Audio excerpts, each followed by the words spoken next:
Good morning.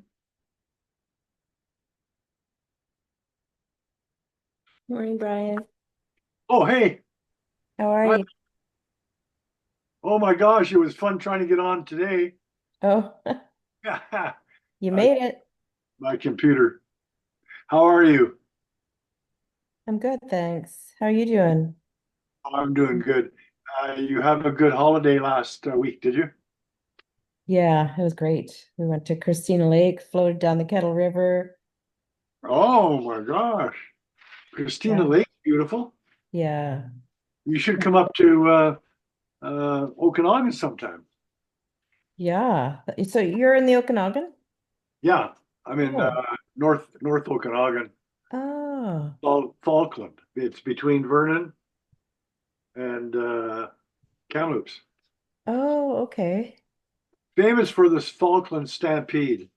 Stampede's been going on for 150 years or something. Ah.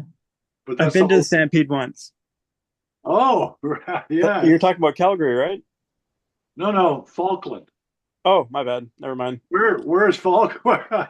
Where's Falkland? That's That's okay. It's in the boonies. got it. Got it. Yeah, my bad. I thought you were talking about the Stampede Festival in Calgary.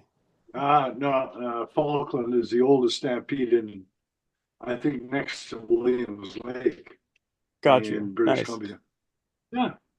And how have you been doing? Oh, pretty good. Enjoying the weather. Spent the day on the beach yesterday and just taking it easy today. Nice. Vitamin D. Yeah. Pardon? Vitamin D. Yes, need that. Yeah, yeah. Energy. Definitely. Is this our last week? If I or think do it is. okay. Because I think Jesse mentioned even after this ends, we'll maybe still do calls, but I'm pretty sure this is our last official week. Okay.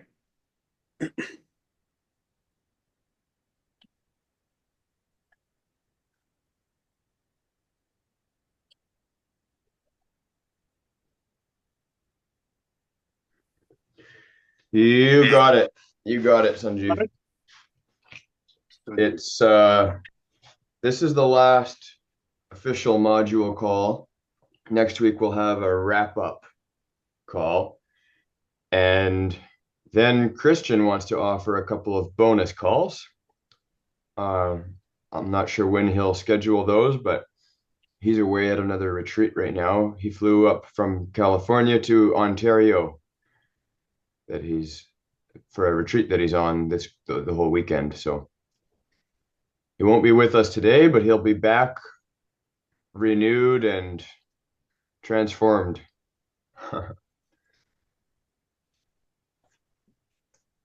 So hopefully everyone remembers to make it today. Guess it's just Hopefully. three of us in here so far. I'm going to send a couple of messages to try to round the troops.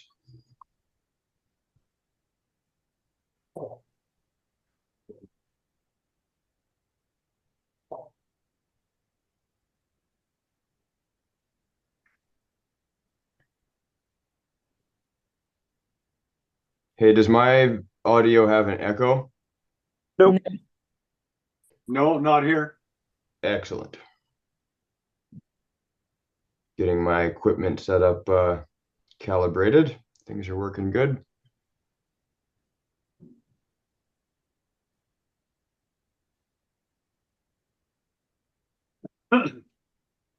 I know Dorothy won't be here today, but I think Andrew, Keaton, Matt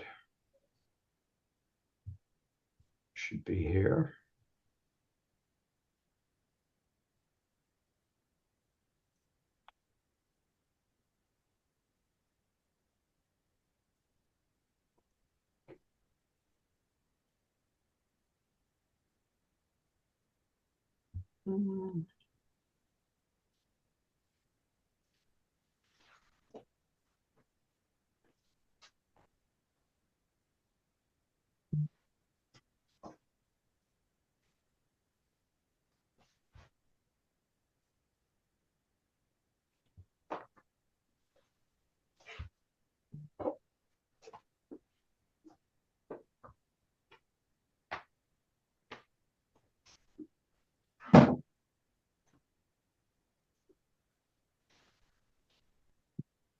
There you are.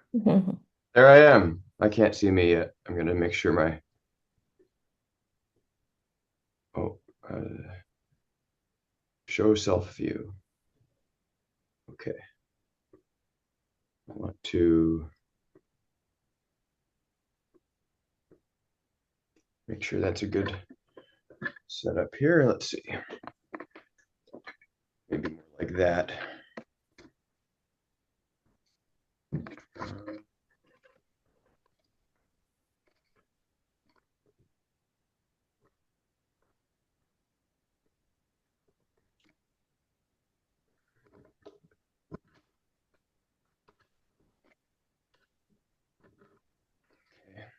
Bit tilted. Put some cards under there as a shim. Oh yeah, I wanted to set up my phone camera to record part of this one. So I've got a little tripod here. Hopefully that thing is charged.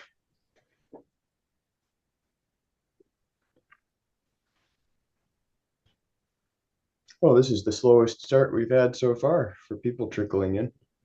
Everyone's getting tired of this whole thing. Mm.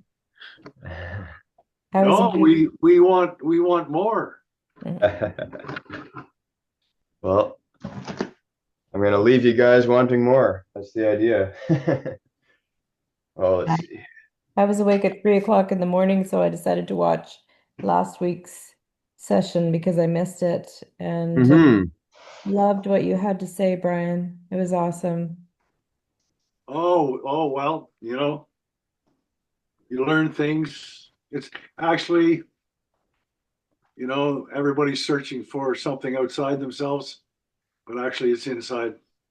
Yep. And they're going the wrong, everybody's searching the wrong place. Yeah. There's quite a few people that do understand about the love inside. But that's what I think our whole society is kind of spiritually weak right now, kind of drained. Yeah. We need people to get out there and I don't know, teach love more. I guess I don't know how. I guess Yeah. individually. It's hard to understand how lost we've become in that department. Why wouldn't we gravitate towards love and kindness? Why are people so angry and It's all got to do with that brain that's causing pain. Like I realized my brain's causing pain. No, it can't be. Oh yeah.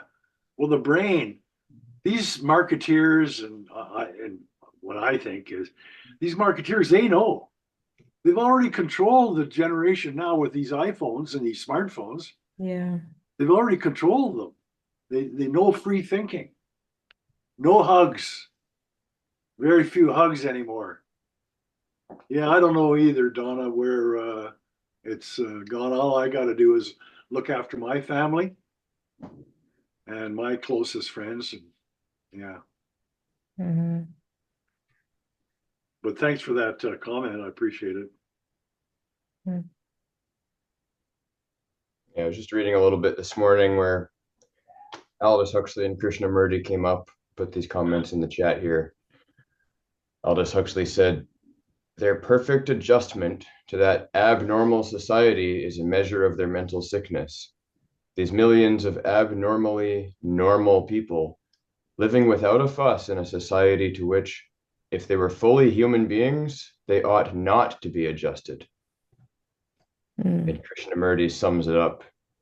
It is no measure of health to be well adjusted to a profoundly sick society. Mhm. Okay. Let's see here. Maybe, yeah, that should be okay right about there. It's going to look like I'm not really looking at the camera when I'm looking at you guys, but that's okay. That's okay. You look good, Jesse. Yep. Thanks, Brian. Mhm. I enjoyed that music you sent me. You sent me that song, and that brought me a lot of joy. Oh, did you like that? Oh no way! That was my first take. My first take to Jesse. I was Oh. amazed. I was amazed. I want to hear it. You want to hear it? Yeah. I think I deleted it. I don't know. I Well, Margaret, my wife says, "Oh, Brian, such a hokey song." an open-hearted man. You know, Uh, I have the recording. If you gave me permission, I could share it in the Discord or send it to my mom. oh, you have the recording. Yeah, Well, I won't share it unless you tell me I can. well, if I had a bigger audience, I would do a live performance right now. But we only where is everybody? Yeah. So Keaton's going to be here any minute. Um, and yeah, I'm not sure. I thought Matt and Andrew would both be here, but things happen. That's why we're recording it. Yeah, right on. But Uh, if you want to share that take, that's okay. That's great. I'd appreciate that. Maybe great. I'll maybe I'll have a fan. Yeah, I'll share it later on. I shouldn't Um, say that. I got a lot of fans, but they're mostly in old age homes, and most of them are have either dementia or Alzheimer's situation going on. But the interesting thing is, music is the last part of the brain that kind of dissolves, I guess, because they always remember the music. Mhm. Absolutely. I think Yeah. it's because it's all that music is memorized in each of our body cells, DNA. Music is a powerful thing. Everybody, Absolutely. when I do a party or anything like that, I always sing a song that everyone on earth, I think, even from what I know, even Southeast Asia, India, everyone has had "You Are My Sunshine" sung Mhm. to them by their mothers. And we played that song at my mom's celebration of life because she used to sing that to Amy and to Jesse and his sister. Exactly. And actually, it's a really depressing song if you read the words. Oh, really? Oh yeah, the first verse is fine, but it is it's not a No. yeah if you study the words, but the tune, it's the melody, eh? Oh, I'll have to look at the words. Hi, Keaton.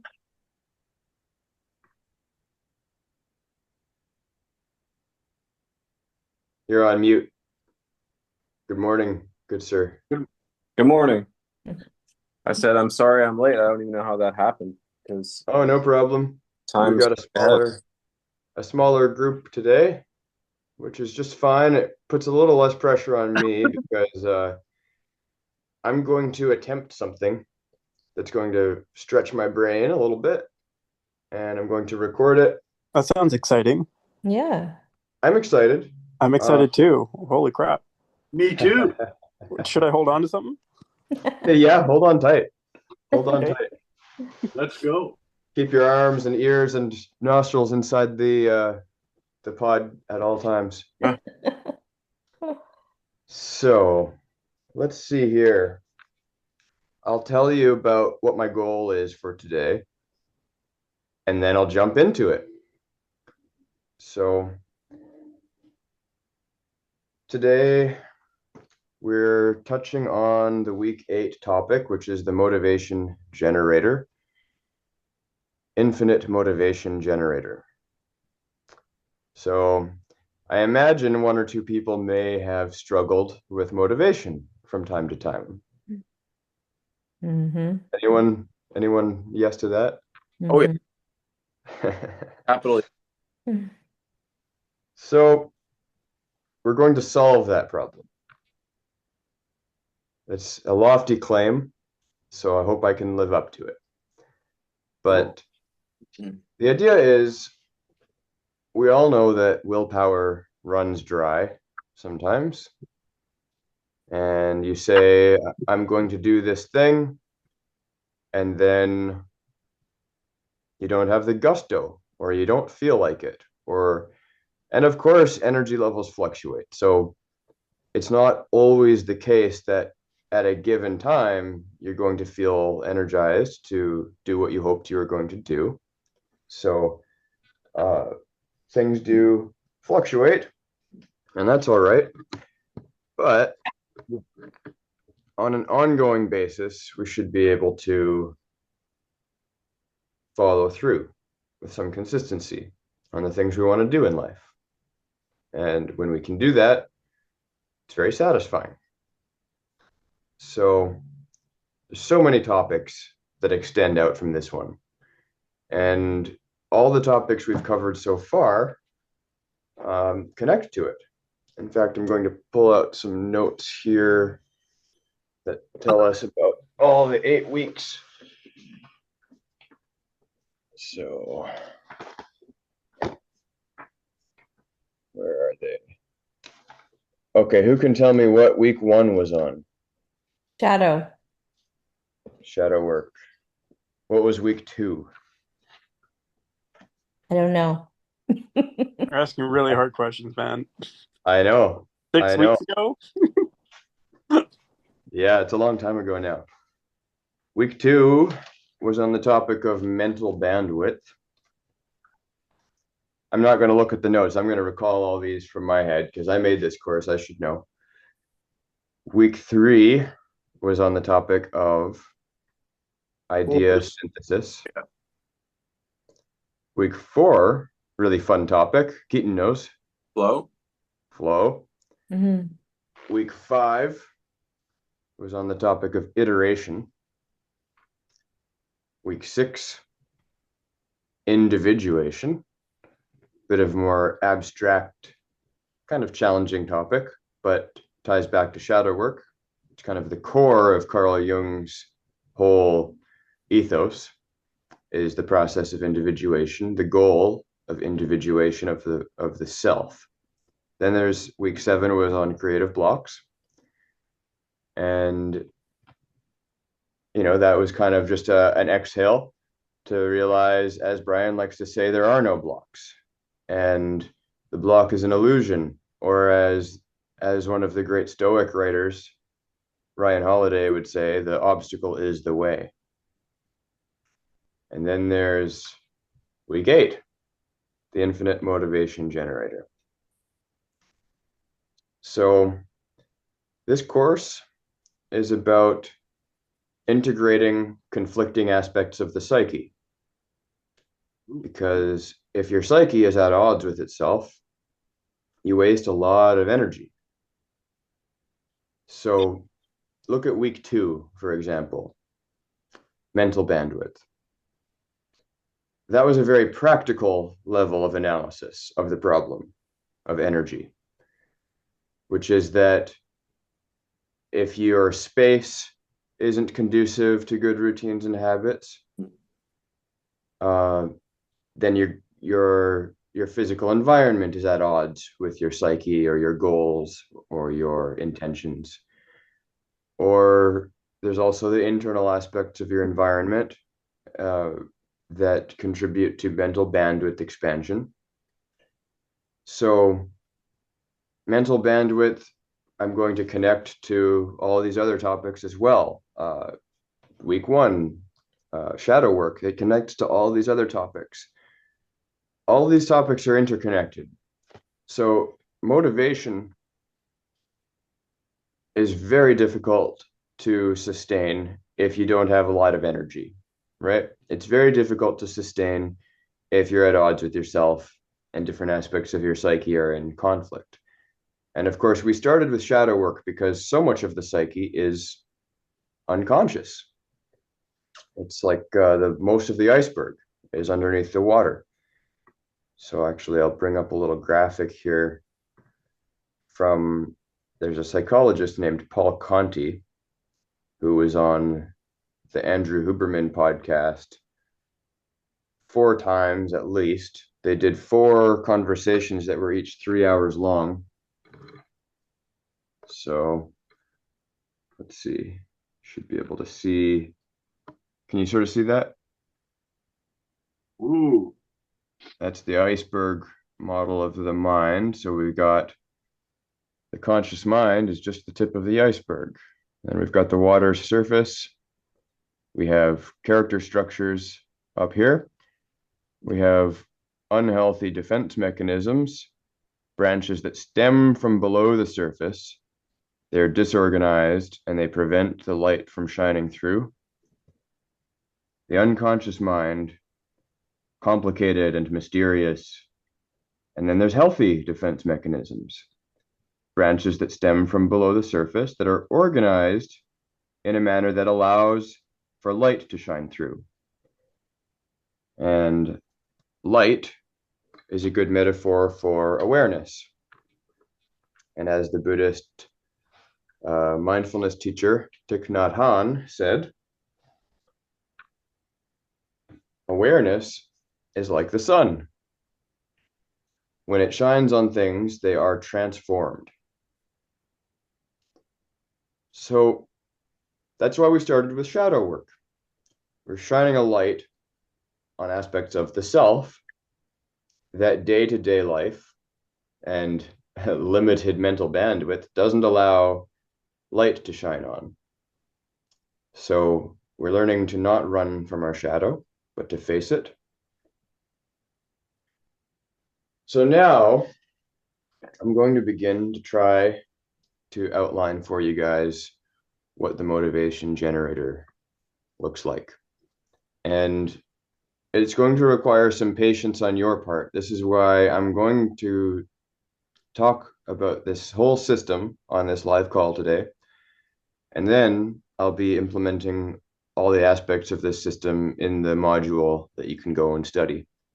And there's some exercises to do, but it takes several times studying a topic to really understand it deeply. So my goal is to plant a lot of seeds today to make a very comprehensive outline of this system that I'm still developing, but it's based on 5 main models that I'm borrowing from other people. So I will start by going through those 5 models. One of them is known as levels of energy. And I should remember the name of the person I'm borrowing this from. Frederick Dodgson. Frederick Dodgson talks about levels of energy. And so I'll start with that.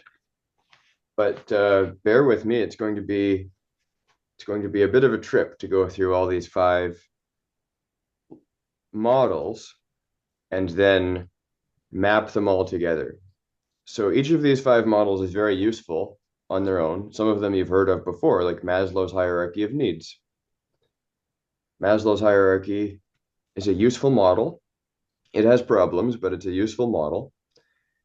And when we look at all 5 of the models that I'll be covering, you'll see some of how they map onto each other, how they interconnect. But my goal is, as I continue gaining more clarity on this whole system I'm developing, I'll be able to show you the more familiar you become with each of these models and other topics, the more you'll see this whole system that really isn't that complicated, the whole infinite motivation generator. So is everyone ready for me to go into flow? Yeah, I'm ready. Okay. Born ready. So the goal here partly is for me to, like I said, kind of stretch my brain a little bit, because some of this will sound complicated and convoluted, but my goal is to make it as cohesive and simple as possible while being completely comprehensive and detailed. And we'll go over all of this stuff more later in the module and on the final call, and all of us can talk about these topics anytime later. So don't worry if some of it feels easy to forget. We're just building a foundation here. And my goal is for me to utilize what we learned in every module, but think of the flow module. In flow, you're at the edge of your ability, right? When to go into flow states, you're you're acting towards a goal, you're working on something where the skill level just exceeds, sorry, the challenge level just exceeds your skill level a little bit. And flow is where boredom and anxiety are dissolved, right? So, hey Andrew, we're just jumping in now to the motivation generator. Thanks for coming. Glad to see you. So all 8 modules tie together, and all 5 of these models in the motivation generator map onto each other. And for me to explain it as well as I possibly can now is going to demand that I put my brain into a flow state. So it might take me a minute to really get rolling, but my goal is not just to repeat what I've heard other people say. Each of these 5 models are borrowed from other people, but mapping them all onto my system, the infinite motivation generator, is just exceeding my current knowledge and skill level. So it demands that I ride that edge and put my brain in a state where it's not, well, of course, it's not bored, right? The 2 states that are defiant to the flow state are boredom and anxiety. Mhm. So at this moment, boredom is out of the picture because I'm pushing my abilities to their limit to try to explain this model. Anxiety, it's present a little bit. And the goal is for me to just pull back from that enough that I go into flow. So we're getting there. Bear with me. The state of anxiety or self-consciousness is where my mind is trying too hard. My intellect is trying too hard to make sense of things.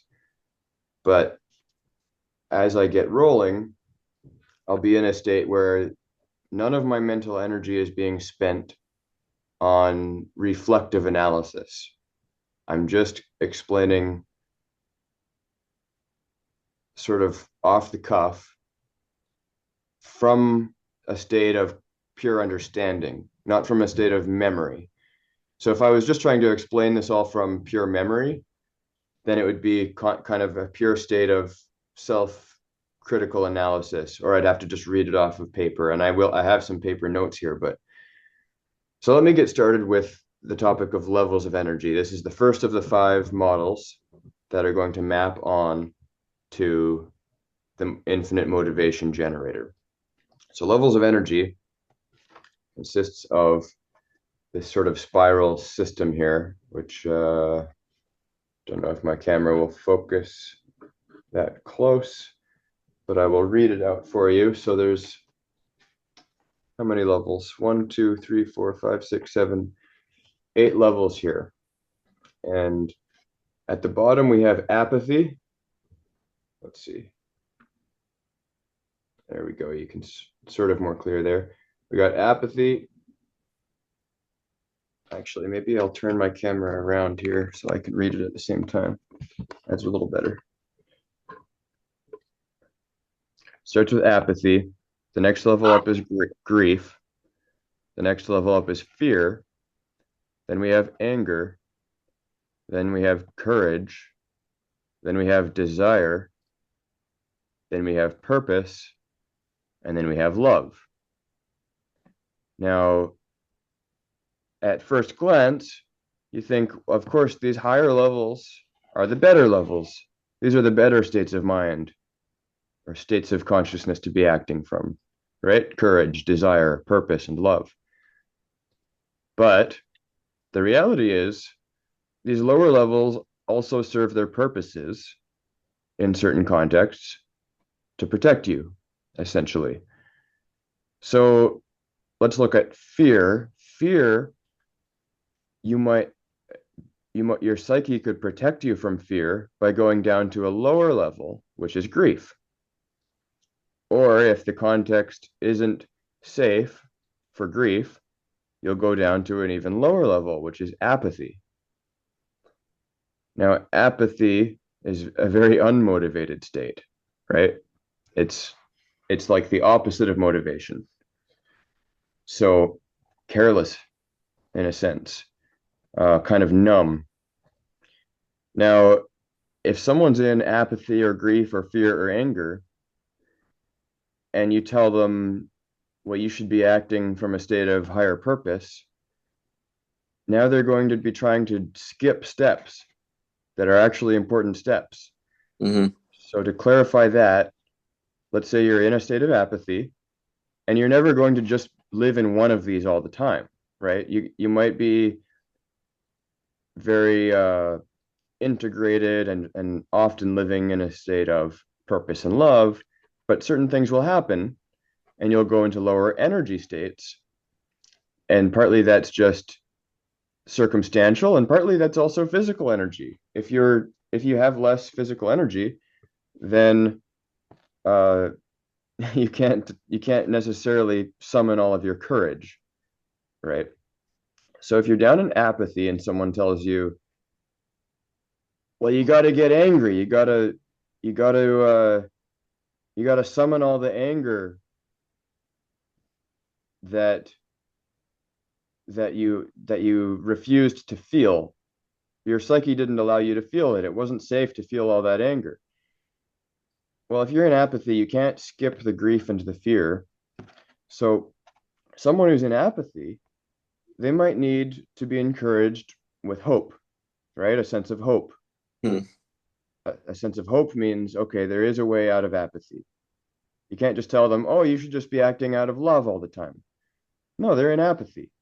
So to have hope, that person might actually need to be told, yeah, these bad things happened, and you were victimized by life. Bad things happened, and it's not fair, and okay, and that might get them up to grief.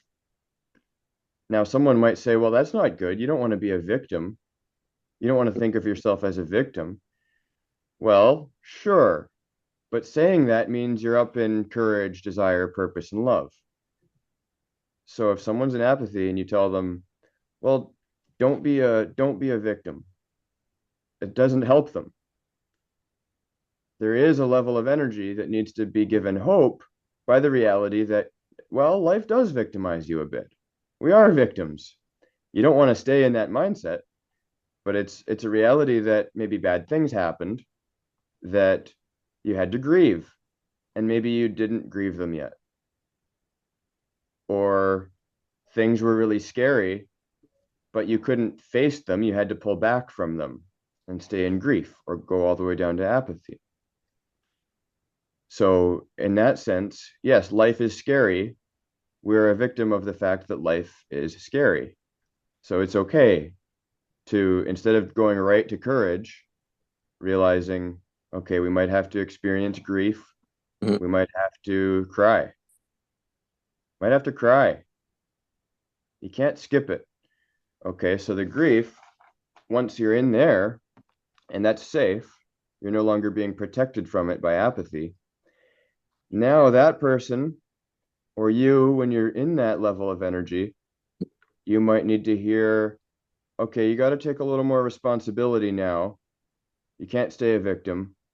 Now you have to take some responsibility and face the fact that you're afraid. There's fear. Now that's the next level of energy.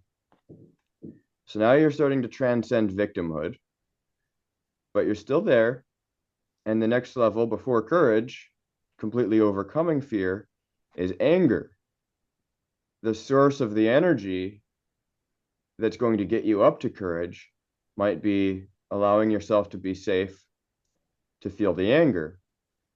And there might have been a lot of circumstances in life that should have made you feel angry, or it was reasonable for it to make you angry, but life didn't allow you to get angry.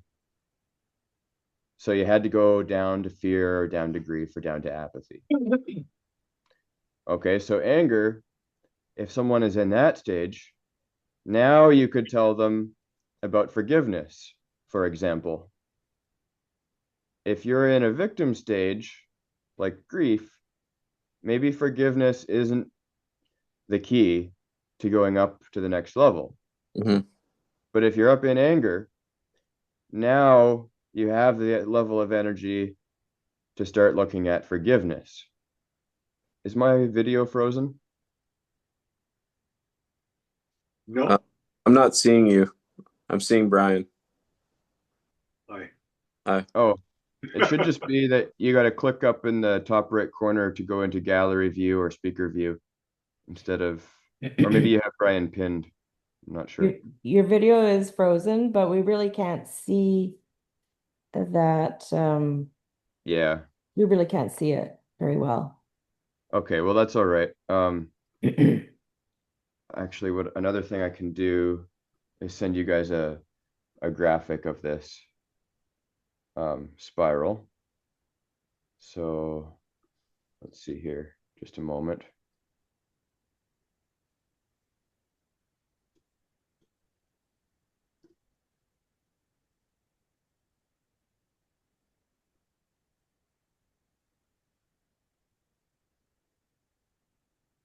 Okay. So in the chat, there is a graphic that shows you the levels of energy. So you see at the bottom is apathy. Then you've got grief, fear, anger, courage, desire, purpose, and love. So from anger, you can start to work on something like forgiveness, right? And that takes courage. So now you're going up to another level of energy. Courage is a level of energy that's much more impactful. You're no longer a victim of life or a situation. There is no victimhood in courage. Courage says, I have agency to take full responsibility now. That's a high level of energy. That's pretty good. And then from there, now you can act on desire. And the fulfillment of desire brings joy. Of course, having desires unmet could bring dissatisfaction. But let's not idealize getting rid of desire just yet. We're not the Buddha. So desire allows you to take action toward good things. And your desire might be even to make other people around you happy. So that starts to go up to purpose and love. So I won't linger too long on the levels of energy topic, but you can kind of see there how it's important to recognize that you can't always just go to the straight to the top level. You can't always just summon this highest level of energy where you're courageously acting on the desire to live out of love.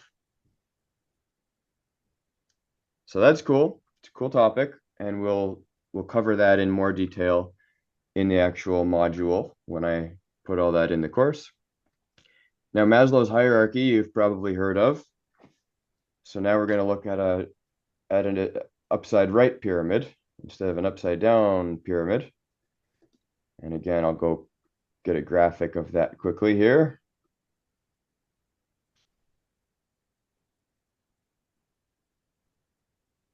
So now in the chat is Maslow's hierarchy.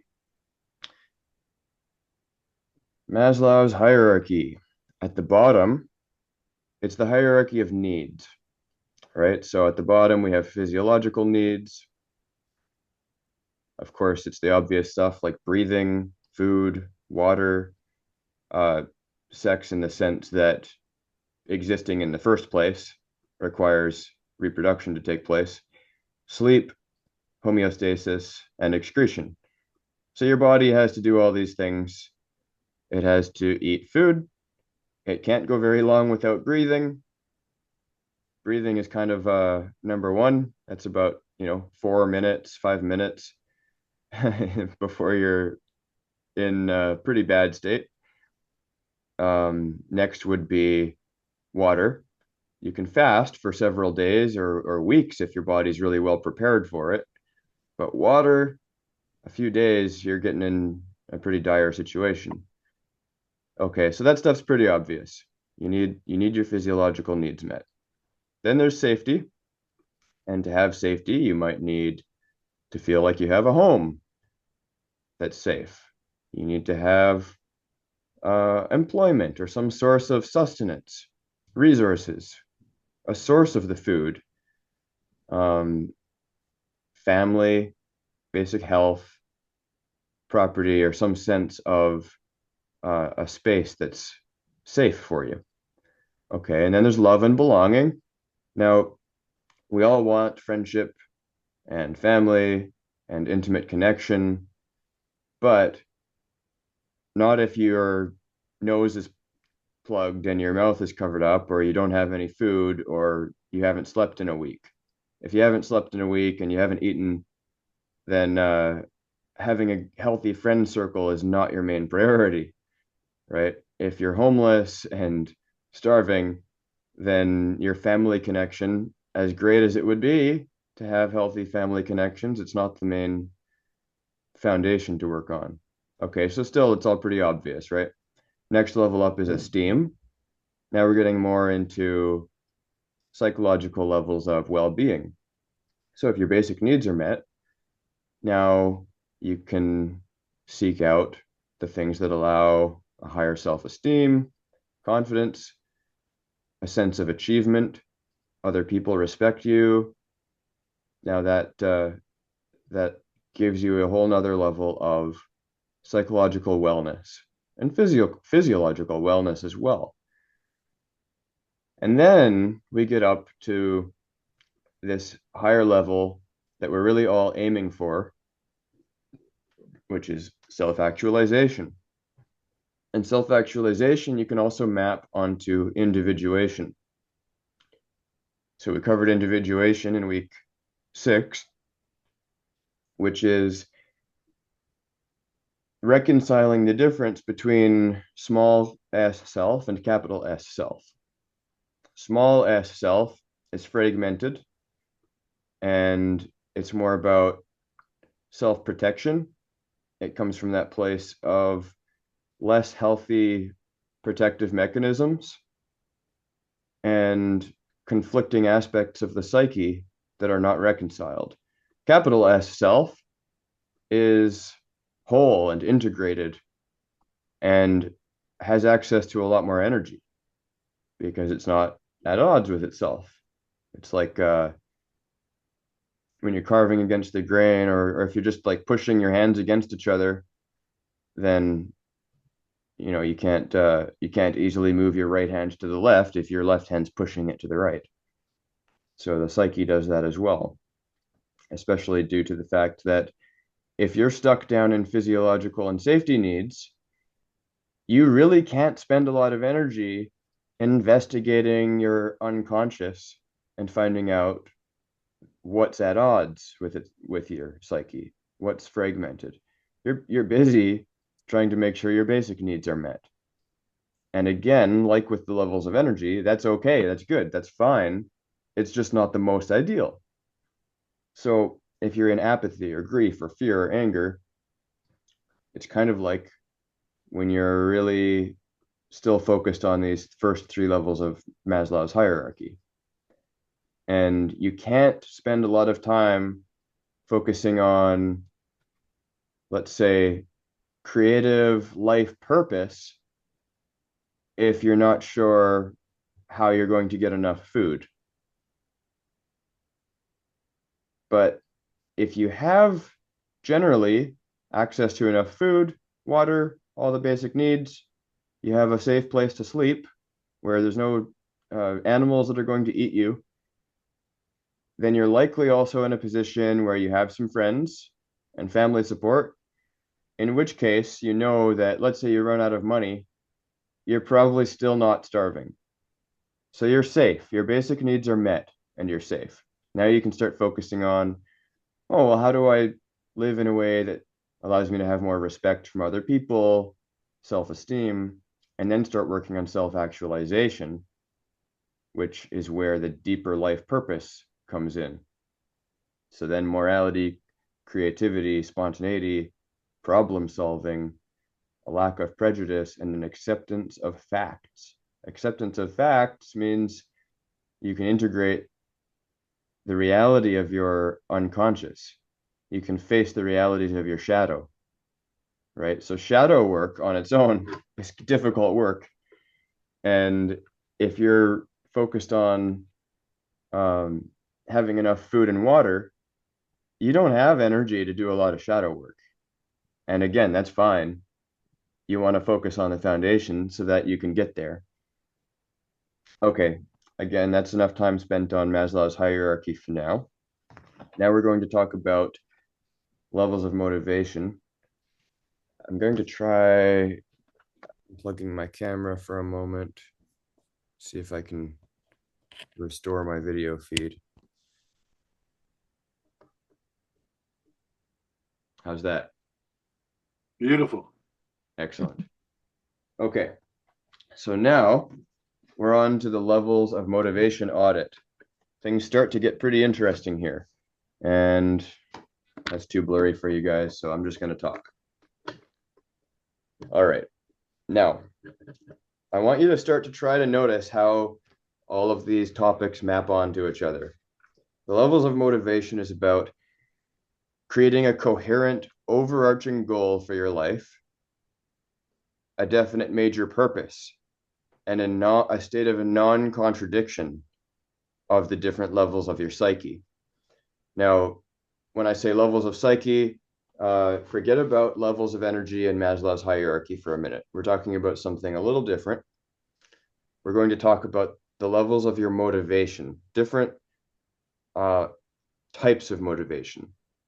So sometimes you're motivated by things that people might consider petty.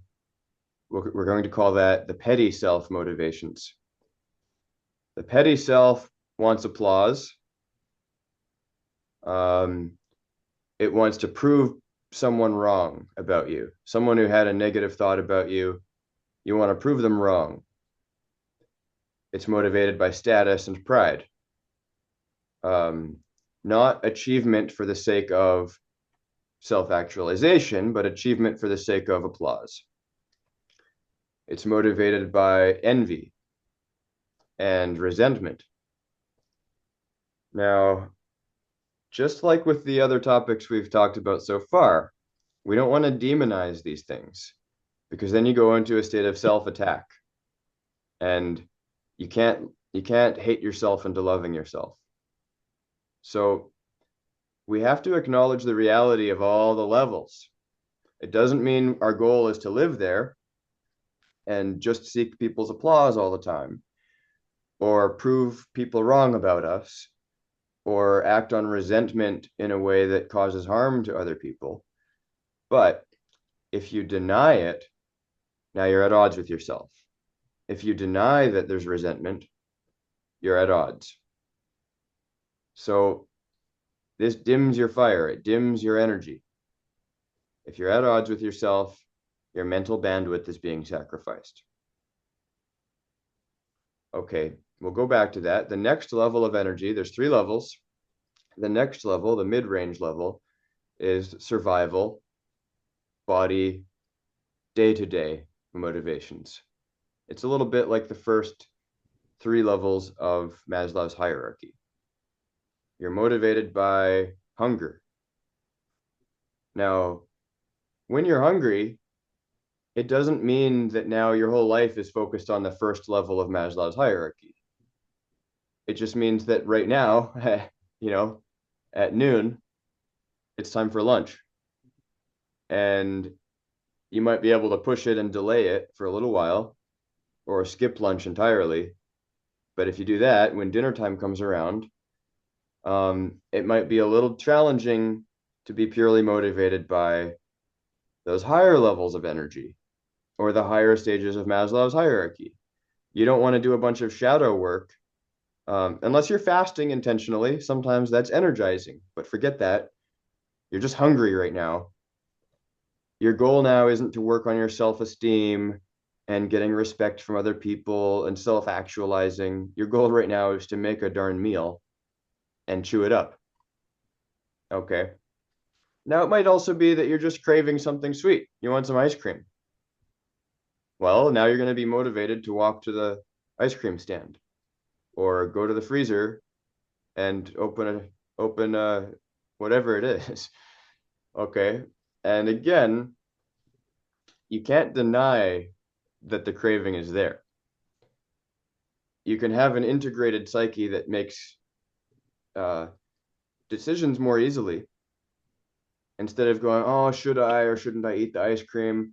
Maybe you just already know, well, I've already decided I'm not eating ice cream. Maybe I'll have a sugar-free sweet beverage or something if you allow that for yourself. But if you're avoiding ice cream, okay, you don't have to spend energy on the decision. So you're not plagued now with decision fatigue. Again, mental bandwidth expansion, right? There's the 3 fatigues of mental bandwidth. And we can go back to that later. But okay, so that's the mid-range level of motivation, right? There's the sex and pleasure drives, a sense of security.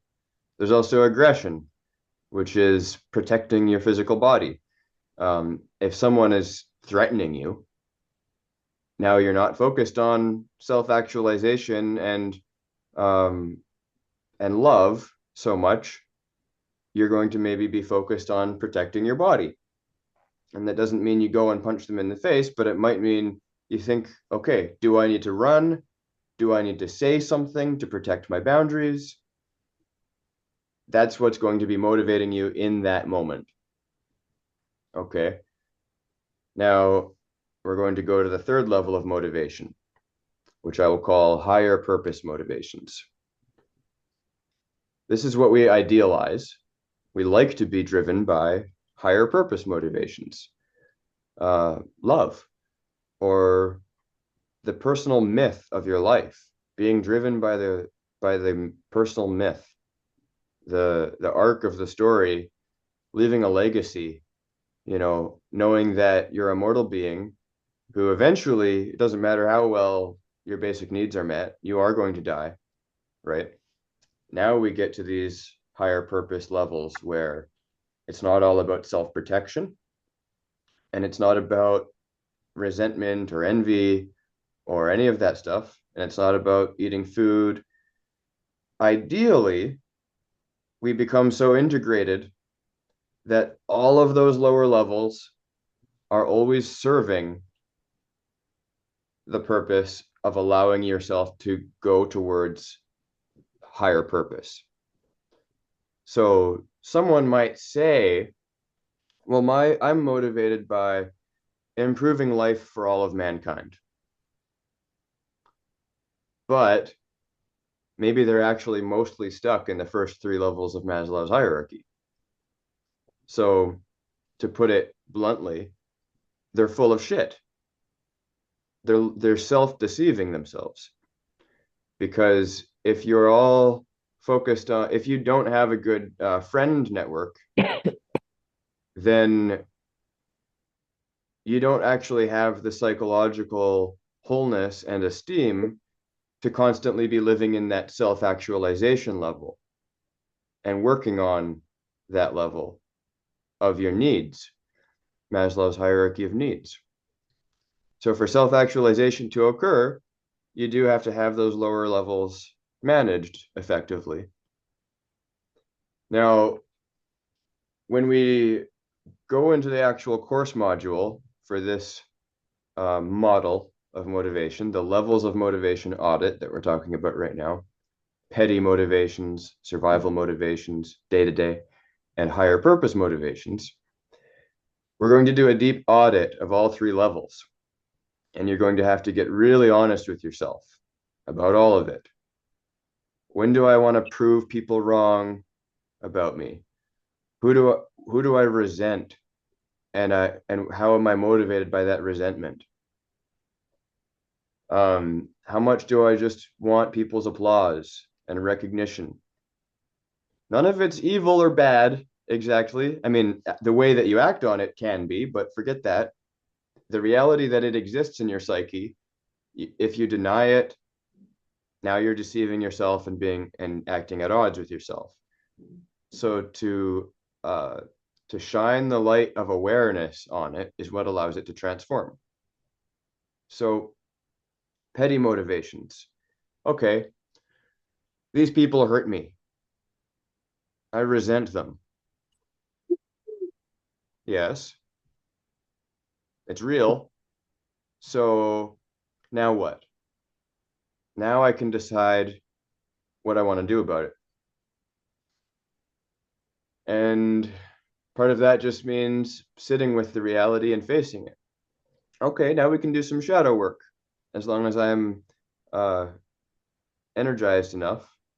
Now, again, remember this might feel a bit complicated and convoluted, but it's all going to end up creating a cohesive system for infinite motivation.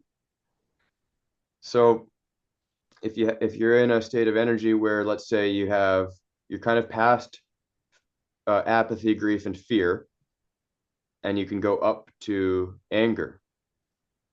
Now courage starts to become accessible. Okay, so you have anger, and you recognize there's resentment towards these people who hurt you in the past, or someone who's hurting you right now. Well, now you can start to summon courage. And courage transcends anger. Courage takes full responsibility.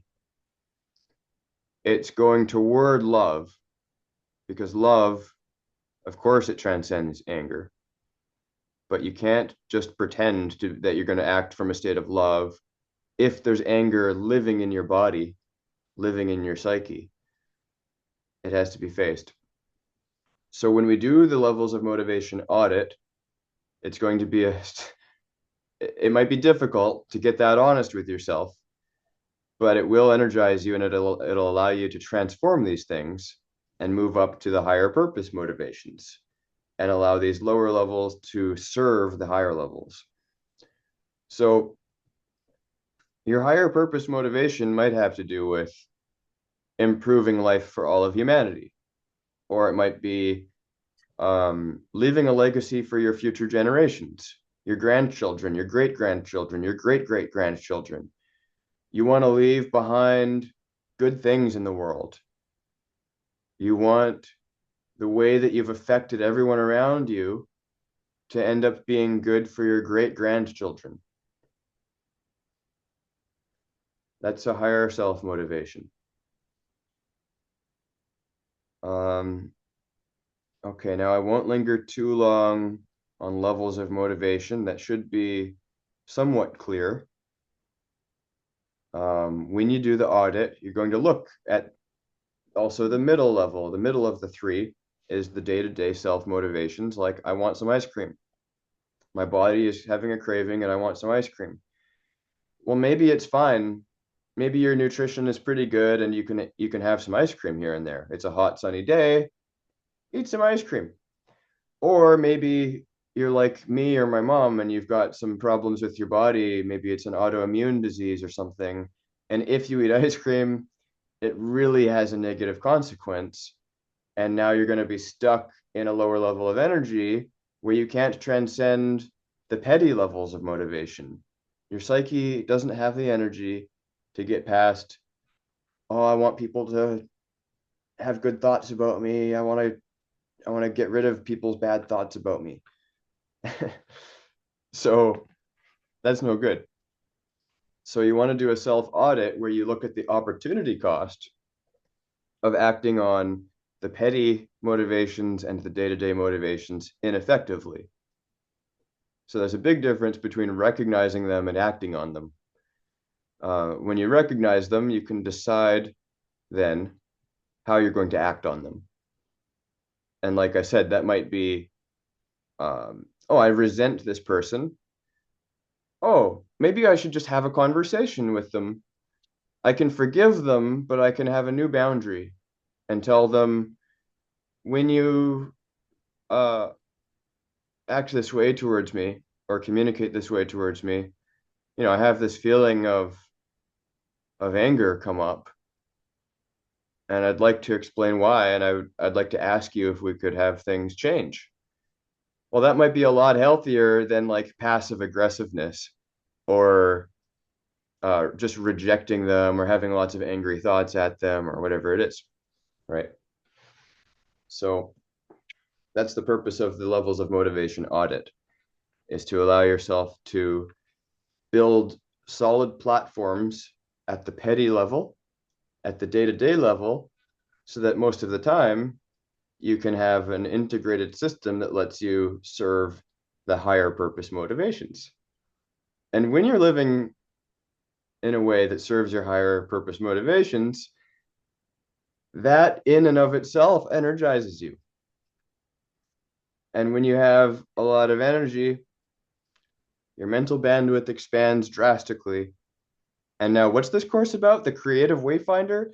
Look, if you have a lot of mental bandwidth, now you can have lateral thinking available to you. Lateral thinking. It's creativity. Okay. You don't have a lot of creative ability if your mental bandwidth is snuffed out. Okay. So don't try too hard to push yourself with willpower to be really creative if you don't have much mental bandwidth. We started this course with shadow work. Then we went to mental bandwidth. They seemed like very different topics. They aren't. This whole course is just one topic. And my goal is to make that absolutely abundantly clear by the time we wrap this all up next week. Okay, that's enough on the levels of motivation audit. We're already at noon, but I have plenty more to say for another 30 minutes or so for those of you who have time to stick around. Otherwise, this is being recorded, so you can always review it. And all of this will be in the Module 8 content. So we've gone over 3 of the 5 models. And like I said, all 5 of these models are just models. They're true enoughs. They're approximations of reality. That's a mental model. It's an approximation of reality. It's a useful framework. All 5 of these are going to map onto one system, which is the infinite motivation generator. A generator is something that produces energy, right? It doesn't mean all the lights are going to stay on all the time.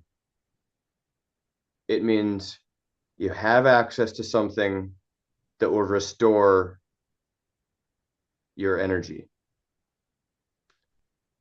So I hope this is starting to make sense. The next of the 5 models, the 4th one, is the generative drive. And this I got from a psychologist named Paul Conti. And there's a couple of graphics I'm going to put in the chat once again. Paul Conti did 4 episodes on the Andrew Huberman podcast about mental health. So this is a PDF that you can open up. And don't worry too much about trying to understand it all at a glance. Just save it for later. And it'll be in the course module. So don't worry, you'll always have access to this. But those conversations that Paul Conti did on the Huberman Lab podcast were each about 3 hours long, 3 to 4 hours long. And there's 3 or 4 of them. I've listened to all of them at least once. And in preparing for this module, I listened to the second one again. And I had several conversations with some mentors and colleagues, 2-hour-long conversations on the topic of the motivation generator. So I've been racking my brain trying to make all 5 of these models map on very clearly to my one system that isn't yet clear to you, but it will be. And that one system is not going to be that complicated or convoluted, but all of these models will be useful in making it simple and clear. So we're just planting seeds. We're just building the foundation here. You might forget half of what I said, and it's okay, because the second time you hear some information, it's easier to remember. Even though you forgot the first time, it becomes easier the second time, and the third and the fourth. So covering it several times is going to be what makes it clear. The generative drive, what is it? The generative drive is your inherent drive to create, to make the world better, to make life better. It's to contribute positively to the world, to other people's lives. And it's basically the engine that produces genuine happiness and fulfillment. Now, what is it that cultivates the generative drive? There's four main topics here. First off, there's other drives that can be at odds with the generative drive. We have the pleasure drive and we have the aggression drive. Now, again, like with the other models, we're not going to demonize these things. They're real and they serve a function. So the aggressive drive and the pleasure drive, you don't want to get rid of them. You might think, oh, well, you don't want to live a hedonistic life just in pursuit of pleasure all the time. Yeah, true enough. And with aggression, you might think, well, I don't want to be behaving aggressively toward people all the time. Yes, true enough. But if you don't have any, if your aggressive or pleasure drives are too low, that's actually a problem. So try not to get too hung up on the words. The aggressive drive refers to something that, when it's balanced, it leads to a healthy amount of assertiveness and motivation, a sense of agency. When it's too high, now it turns into a destructive form of control or envy. The pleasure drive, when it's balanced, it leads to genuine enjoyment and gratification. It might not be ice cream. It might be going for a walk in the sun. It might be going for a swim. It might be having a nice, fulfilling conversation. It might be running a little course called the Creative Wayfinder, where you hopefully get to help some people develop more agency and psychological wholeness in their lives. You might get pleasure out of that. So it's good. It's a good thing. When it's too low, it causes a sort of demoralization, a sense that nothing's really worthwhile. If it's too high, well, it never really satisfies you completely on its own. And that'll lead to constant craving or envy, because it's a state of, how could I put it? Well, it's dissatisfying. It never leads to total satisfaction. So the pleasure drive and the aggressive drive have to be balanced. And both of them have to be subservient to the generative drive. Again, the generative drive is about making life overall better in a creative way, using your creative power to improve the world, your life, the lives of others. Now, how do we balance these things? We have to engage in rigorous self-inquiry. We have to step out of the day-to-day motivations from time to time and take time to really be with ourselves and ask the right questions. Shadow work is most of that. So if you feel like you're out of balance sometimes, like you always want to get external validation, or you always want more ice cream, your pleasure drives or your aggression drives might be overshadowing your generative drive. So there's a lot of aspects of self-inquiry that can lead to integrating the things that lead to pleasure and aggressive drives being out of balance. Now, the other two aspects that cultivate your generative drive are agency and gratitude. Now, agency and gratitude, you have to think of as active forces. Think of them as verbs. They're not things that you just get blessed with, like suddenly you're just magically grateful. or suddenly you have a strong sense of agency. They're active forces because you have to decide. You have to make a conscious decision to exercise them. It's a verb. To be grateful is to decide to exercise gratitude. So it does you immense good to spend time asking yourself what you're grateful for, and then saying it or writing it down. Oh, my basic needs are met. My physiological needs are met. Okay, I'm not in a desperate state of meeting the bottom of Maslow's hierarchy. I'm grateful for that. I have a beautiful home. I'm so happy I have a home to live in. It's safe. I live in a country that's really very safe overall compared to a lot of other places. I have good friends who support me. There's beautiful, incredible people who are doing cool things that I'm connected to. They're inspiring me. I'm grateful for that. Okay, now you can go on all day, and you should. So exercising gratitude, and then agency. It's the active sense of being able to influence your life with purposeful action. You do things that lead to results. So it's a feedback cycle. It's a reciprocal relationship. An active generative drive fosters agency and gratitude, and in turn, cultivating agency and gratitude fuel your generative capacity. This leads to a virtuous cycle that, as Paul Conti says on the Huberman podcast, it leads to peace, contentment, and delight.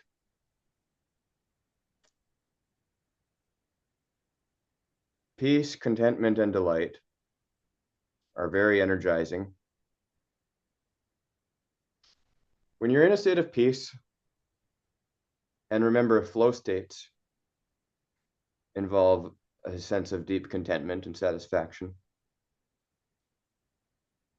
You're in a state of peace, you're not using a lot of mental resources, ruminating on the things that don't bring you peace.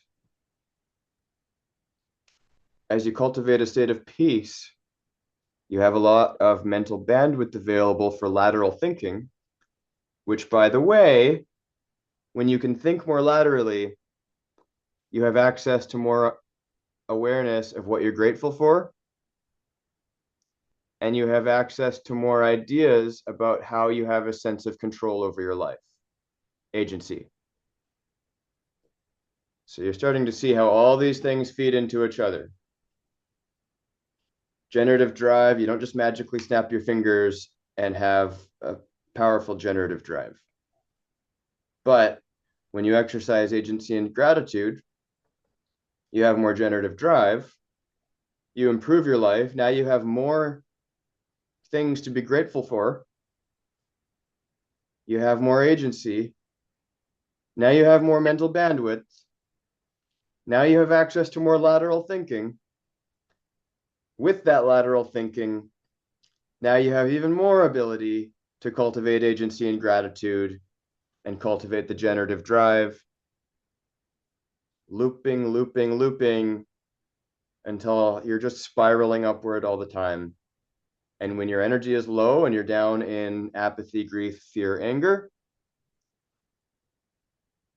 overall, you know that if you just get a little bit of rest, you've cultivated the ability to again go up to courage, desire, purpose, and love, or on Maslow's hierarchy, self-actualization, or to do the shadow work that leads to individuation, or to act instead of on petty motivations and day-to-day motivations, you get to act on your higher purpose motivations.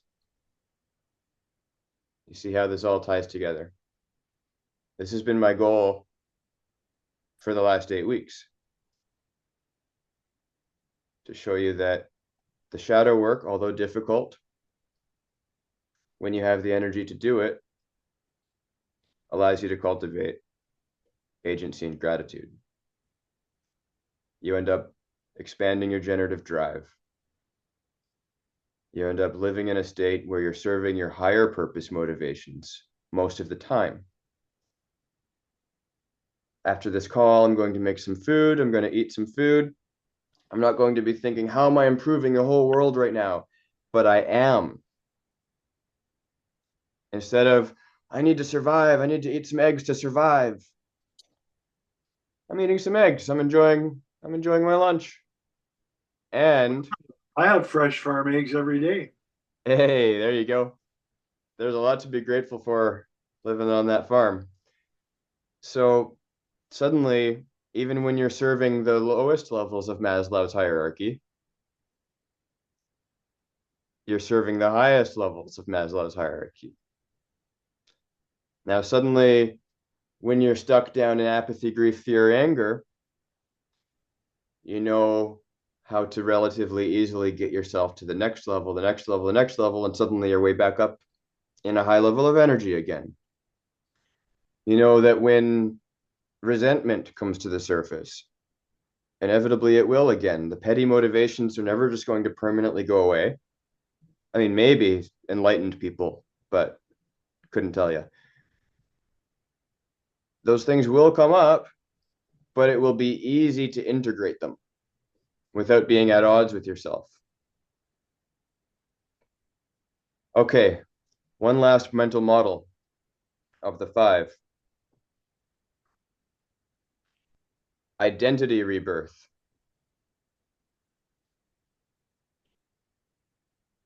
So, remember what I told you about Thich Nhat Hanh's statement? Awareness is like the sun. When it shines on things, they are transformed.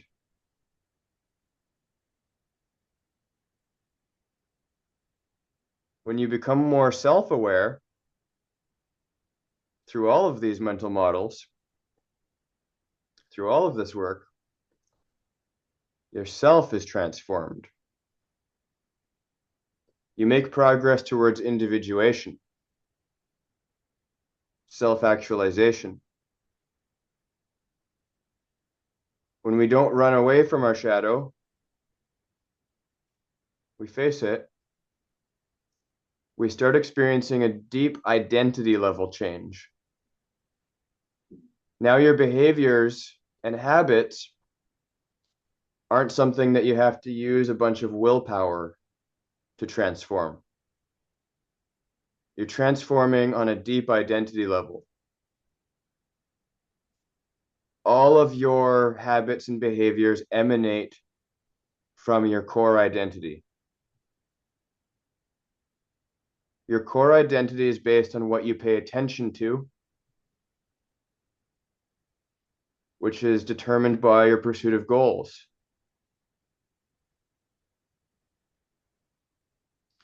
We've all heard of mindfulness. Mindfulness is simply noticing what you notice, paying attention to what you pay attention to. All of this work allows you to do more of that. Shadow work, it allows you to notice the things that mostly are unconsciously happening. Your mind gets pulled in all these directions. Your attention gets pulled in all these directions. When you notice what you notice, you practice mindfulness. You sit with reality. You do honest, rigorous self-inquiry with a sense of peace.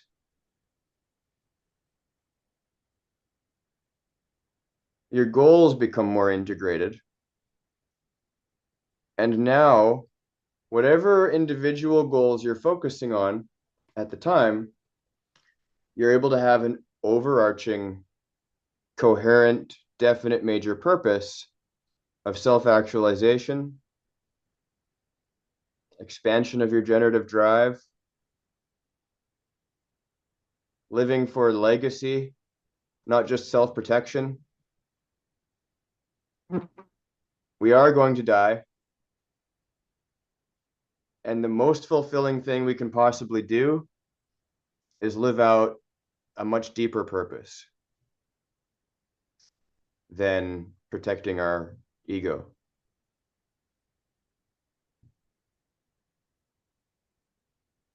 So that's the 5 mental models.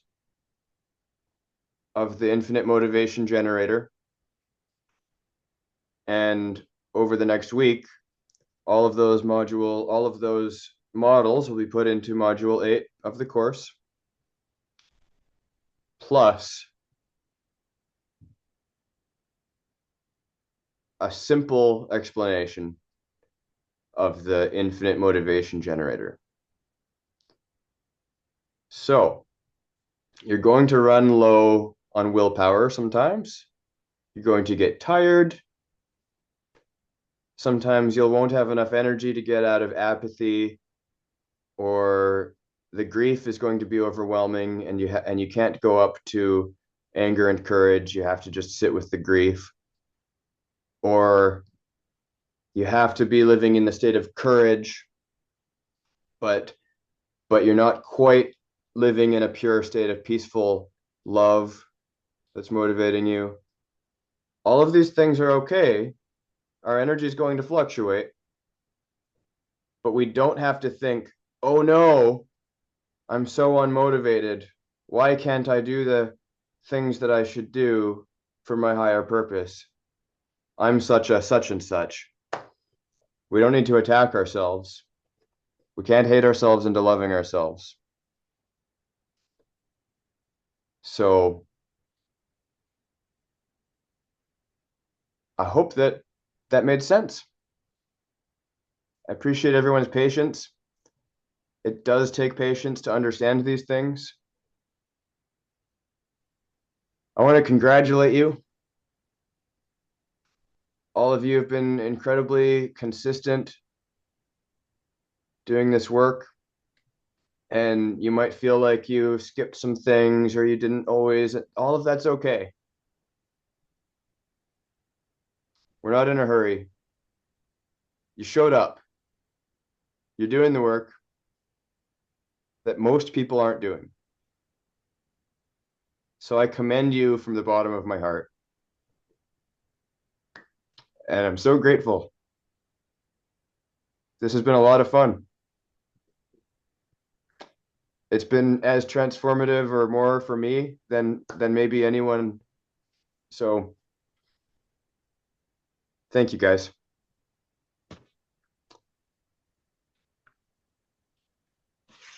Thank you.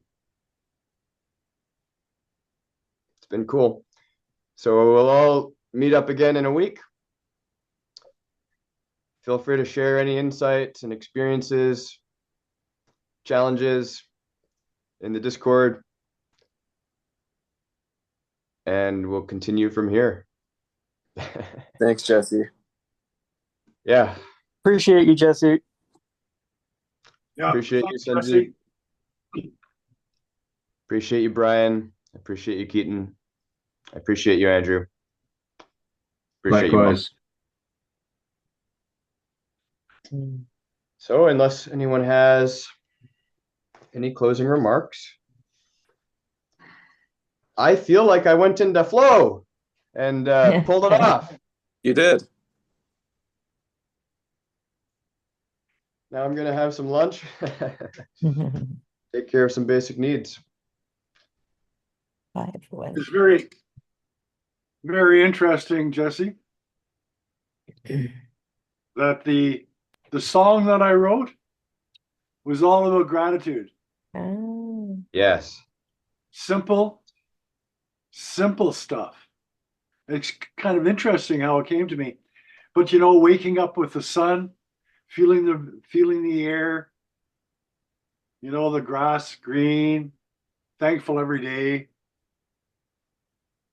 grateful in the morning for the stars, the people I love, the blessings I trust, helping others makes my heart feel real good. Treasures simple things, and simple things in life are the treasures I found.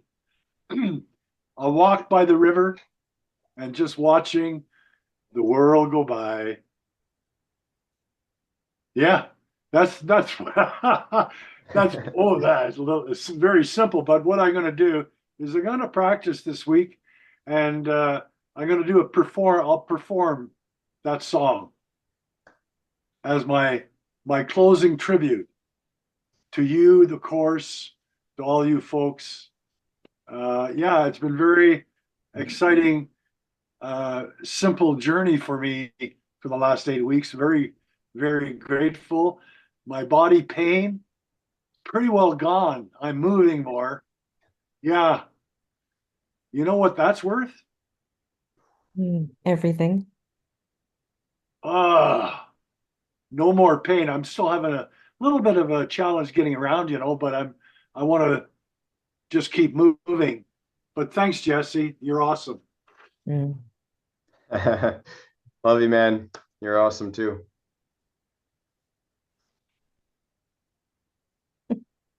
All right, guys. Okay. Go eat, Jesse. See you later. Peace be with you, my friends. Love Bye for you. now. Bye-bye.